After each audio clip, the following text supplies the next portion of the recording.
welcome back, guys. Hi everyone, to video number 2. So basically in this YouTube video, we're gonna talk about our experience of being an entrepreneur and basically the inspirations behind the start of our businesses. Yep. Oh, okay, I guess I'll go first. So my business, which is basically a product that I sell on Amazon, is a book called Luna in the Lockdown, The Puppy Chronicles. So my inspiration behind that really all started in lockdown, and so I had a passion for photography, and I had all these pictures of my dog, and I didn't really know what to do with them. And so the first thing that pops to my mind was to create a children's book. And so the inspiration behind that is I've just been doing a lot of work with children and with a lot of children who don't have access to storybooks. So I really wanted to create a storybook that had a lot of pictures, so it was really entertaining for the kids and really be engaged in the story. And my book is basically about my dog in lockdown, so it kind of educates them on like what was going on at the time. But it's also engaging and they'll like it, so that's kind of my inspiration behind my book. Yep. Yeah. So for my business, I have a hair business. What kind of inspired my business is kind of similar to Lexi's, COVID was going on and stuff like that, and jobs weren't necessarily going the way that they were supposed to. People were getting laid off, or small businesses, they were struggling. So I decided that starting up my own hair business would kind of be like a way that I could help support the community for those that are kind of scared about going into a hair salon and getting their hair done or whatever case may be. And I also been doing hair for how long, so I was like, you know what, might as well just do a business that I know can help others, since a lot of people didn't really have places that they could go and get their hair done. So Yeah, what were the first steps that you took? That I took? All right, so basically my best friend was the person that was my first client ever. And I would kind of do practice hairstyles in his hair, braids, cornrows, and stuff like that. I'll get later on into my personal video about what that is and stuff. And then my first actual client, I did twists and stuff, and I think he was like, you need to take this more seriously. I was like, it's kind of a little hobby. This was before it was I want to make it a business. Yeah. So then I was like, all right. So boom, I made it IG account, and then I needed it hair by Paris, and then I started kind of promoting my business and stuff like that, putting on Snapchat, and then on my regular personal Instagram to kind of promote it and share it around. And now I think I have over 200 followers on the business account, which is pretty good, and I have more followers, but they don't obviously follow the account, but yeah. I think for me personally, how I got started, so I had to create a book. And it was actually really easy creating the book. I did it on Google Drive.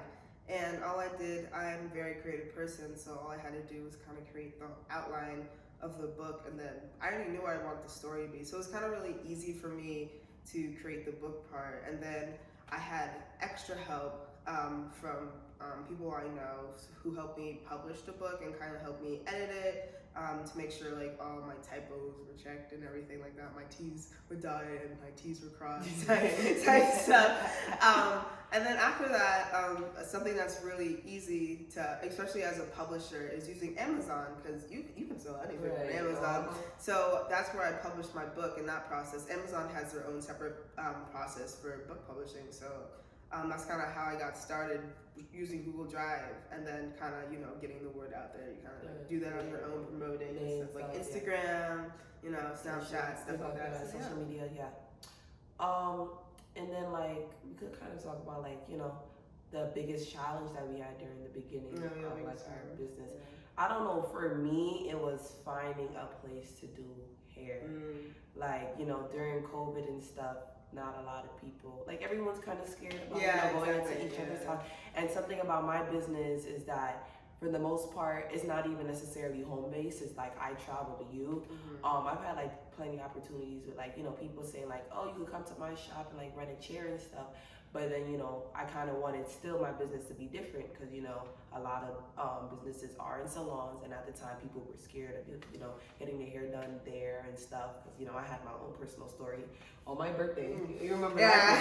But anyways, so I think my biggest challenge was finding a place to do hair that either was like, you know, that person's house, and if they weren't comfortable, then it was my house, and making the accommodations that we were both safe and stuff, and that, you know, we didn't have COVID. So yeah, that's what I think my biggest challenge was publishing the book. Even though the process was super easy, I think also because it was during COVID, I think like to keep the motivation to keep doing the book, because I had people like, oh, you should do it this way, you should do it that way, and they were kind of getting on my head, so I kind of like stopped for a couple of months before I actually published it, because I didn't actually publish the book until like a year later. So I think I learned from that challenge just to like go with my gut, go what I know, because the book, like I had a perfect story, but then I had all these people saying, oh, maybe you should do this, maybe you should do that, and they were getting in my head, but like I knew what I wanted, so I think that's just, you know, just stick with your stuff. Right. Something also about both of us is, you know, we're Black, so. Oh yeah, represent.